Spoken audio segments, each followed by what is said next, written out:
Allez, notre focus aujourd'hui, manque de compétences dans le cloud. Comment y remédier? On en parle avec nos invités. Emmanuel Olivier-Paul, directrice associée chez Marques. Bonjour. Emmanuel, merci d'être avec nous. À vos côtés, Arnaud Alcabez, il est directeur technique et stratégique du groupe ABC System. Bonjour. Bonjour Frédéric.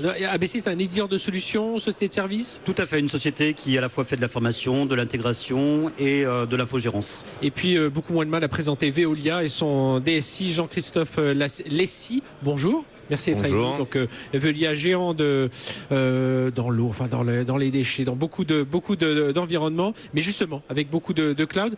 Tiens, on va démarrer avec vous, Emmanuel.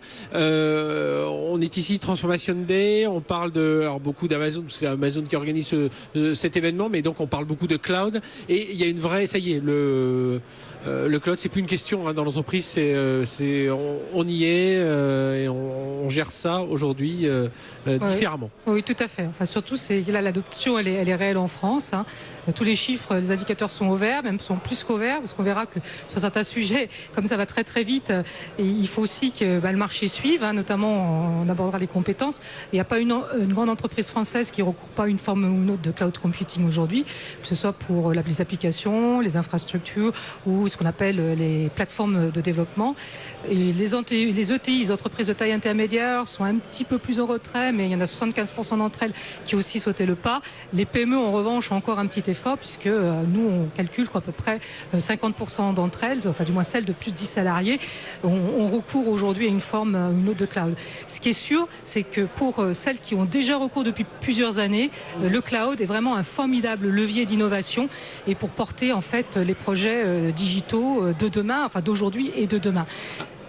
Oui, un dernier mot. Oui, non, juste en fait sur la partie marché, parce que derrière, bien sûr, il y a des acteurs. Vous citiez AWS, bien entendu, mais il y a tout un écosystème qui se développe autour. Géants, dans ce domaine, oui, on sait que AWS, il domine quand même pas mal le marché, mais derrière, évidemment, il y a du Microsoft Azure, il y a du Google, il y a du Alibaba en Chine, il y a du IBM, il y a du OVH, il faut parler des Français aussi, et puis il y a aussi ce qu'on appelle du cloud privé. Les entreprises ont aussi leur cloud. Oui, enfin, il y a une multitude d'acteurs, ce que vous avez cité, puis il y a tout aussi l'écosystème en fait, des intégrateurs de services. On va parler effectivement plutôt d'une société qui fait de la formation, mais ça draine un marché autour qui est évalué à 8 milliards en France. Donc c'est plus effectivement un petit marché avec une dynamique très forte de 20% de croissance chaque année d'ici les 2, 3, 4 même prochaines années à venir. Ça va avancer. Arnaud Alcabez de ABC System, les PME ont du mal à y aller, vraiment? Alors ça dépend chez nous, ça représente quand même une partie qui est importante de nos formés, puisque je crois qu'elles arrivent en deuxième position parmi les entreprises. Si je les classe en grandes entreprises françaises, sociétés plutôt PME, PMI, il y a une partie de start-up aussi qui est importante, et puis on va voir l'écosystème partenaire qui lui aussi est obligé de s'adapter et découvrir ces nouvelles tendances. Les start-up françaises sont très intéressantes au sens où elles cherchent des moyens de prolonger leur offre ou se diversifier ou d'attaquer des nouveaux segments de marché. Parler de la Chine, c'est très intéressant parce qu'on a accompagné des sociétés qui, elles, commencent à vouloir délivrer des services, des produits en Chine. C'est un très gros marché. C'est comment je m'y projette sans forcément projeter des forces opérationnelles. Donc ça concerne tout le monde, à vrai dire.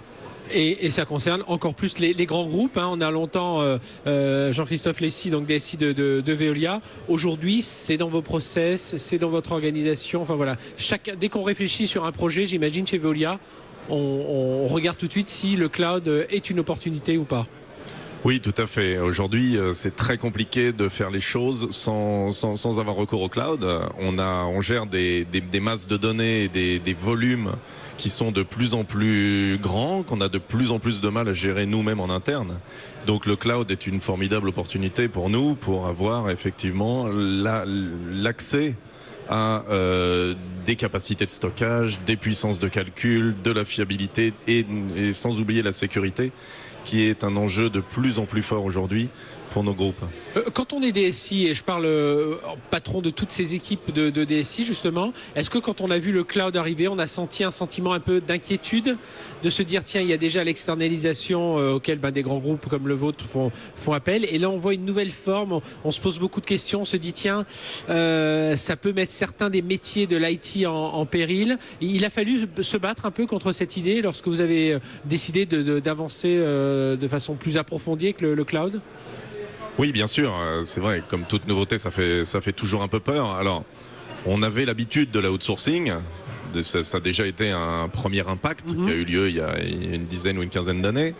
Maintenant, c'est vrai que le cloud, c'est encore une nouvelle façon de faire. C'est encore une nouvelle façon de travailler.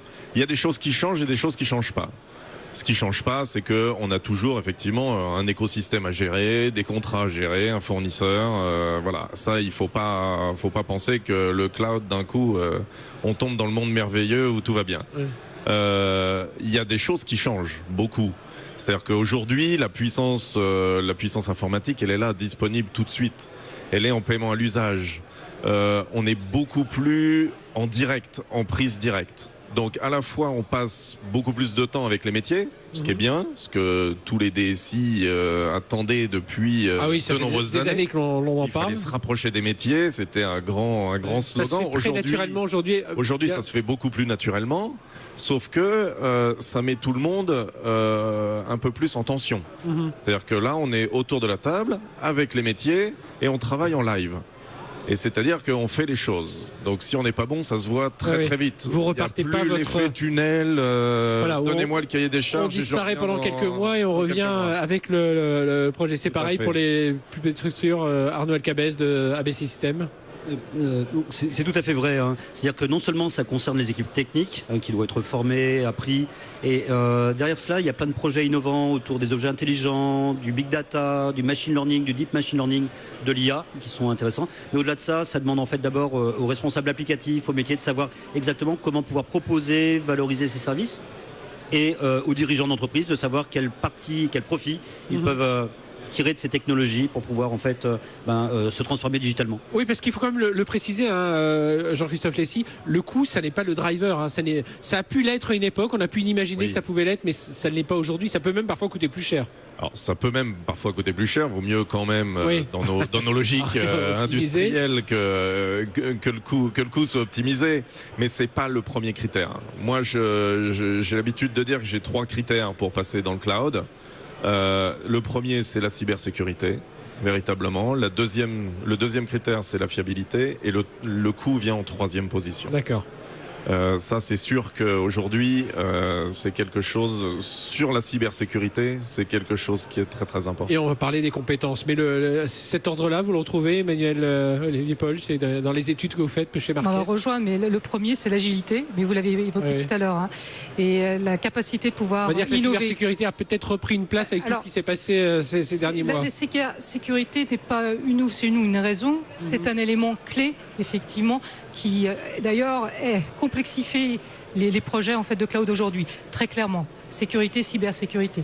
Donc avec des compétences propres qui vont être développées autour. C'est pas la raison en tant que telle, en fait, même si je rejoins Jean-Christophe dans le fait que aujourd'hui basculer dans le cloud est parfois plus sûr que ce qu'on peut faire en interne dans l'entreprise. Tous les grands acteurs mettent des moyens sur ces sujets-là qui sont inégalés. On peut pas rivaliser en fait. Alors, on parle dans ce débat là sur Tech & Co que l'on enregistre depuis les Transformation Day à Paris sur le manque de compétences cloud. Et là, on est dans quelque chose parce que c'est pas juste. Et puis ça concerne pas uniquement l'IT. Ça concerne tous les métiers de l'entreprise qui doivent réfléchir autrement, qui doivent se former autrement. Emmanuel Olivier Paul. Oui, tout à fait. Bon, là, on a un petit peu abordé sur les modes opératoires. Hein. Le cloud change les modes opératoires. Et puis, on voit la croissance et la dynamique qu'on a évoquée sur les chiffres en introduction. Et il est très clair qu'en regard, il faut mettre les compétences. Ouais, c'est plus 40, rien que le cloud public, c'est plus 40% au 3e trimestre d'utilisation. Oui, rien que pour le public. Parce qu'effectivement, en plus, il y a une dynamique sur certains segments qui est plus forte que sur d'autres. Tout à fait d'accord. Donc là, aujourd'hui, le marché français n'est pas en capacité en fait, de fournir les compétences. Et donc il y a un vrai enjeu pour les organisations puisqu'on est sur un marché en tension et le risque c'est qu'on fasse face à une pénurie ou une carence dans ces domaines-là.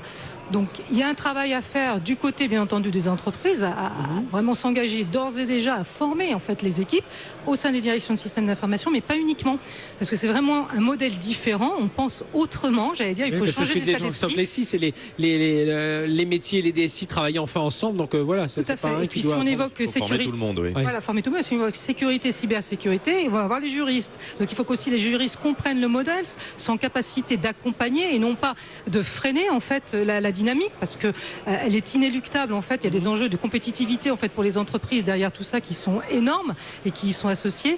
Il y a aussi, on parlait de la partie financière, hein, c'est pas une question de coût. Et là, je vous rejoins aujourd'hui. Si on approche le cloud par les coûts, c'est pas du tout la problématique. Oui. C'est l'agilité et l'innovation. Et être en capacité d'avoir les environnements qui demain vont porter en fait les infrastructures clés qui vont soutenir en fait les projets digitaux des organisations. Et donc là aussi, il faut que les financiers, les acheteurs comprennent le modèle. S'ils sont dans des logiques qui étaient celles jusqu'ici qui prévalaient, on n'est peut-être pas dans une logique d'envoyer un cahier des charges, un appel d'offres, pardon, avec un cahier des charges fini, parce que peut-être dans 6 mois, il y aura autre chose qui va arriver. Donc il faut être dans des logiques plutôt de POC, d'itération. Donc une culture vraiment qui est très très nouvelle et qui demande du temps, j'irais, à éduquer, à former. Alors comment on forme Arnaud Alcadez chez AVC Systèmes, ces nouveaux profils? Alors je dirais, il y a 4 secteurs, 4 profils. Le premier, ce sont les sociétés, donc qui doivent d'abord appréhender et comprendre ces technologies et savoir en fait comment les utiliser. Mais une société a souvent en fait un partenaire de service. Donc il s'agit aussi de former son partenaire de service. Quelque part, c'est un apprentissage à deux. L'apprentissage ne peut pas être uniquement une personne. Après, j'ai 2 autres profils. Le premier, ce sont des demandeurs d'emploi. Nous, on forme grâce à Pôle emploi, donc on donne finalement un métier sur le cloud computing à des métiers qui vont disparaître. Et ça, c'est super important, nous, dans notre modèle. Et la dernière chose, c'est d'aller travailler avec les étudiants. Donc, je suis aussi professeur dans une des écoles d'ingénierie qui s'appelle l'ESGI, que j'accompagne avec 2 Master 2 en IoT. Ceux-là vont tout de suite, et ils arrivent en dernière année, ceux-là sont tout de suite opérationnels, ils ont été formés, sont des digital natives, ce qu'on appelle. Ils ont été prêts à l'emploi sur le cloud computing. Allez, on va marquer une courte pause sur BFM Business Tech & Co. On va revenir tout de suite sur ces compétences, ces formations dans le cloud. Ça n'est pas juste une clé à tourner et on bascule toute son infrastructure classique dans le cloud. Et on en reparlera avec nos invités. C'est tout de suite après cette courte pause. Tous les jours sur BFM Business, suivez l'actualité des marchés immobiliers avec tous les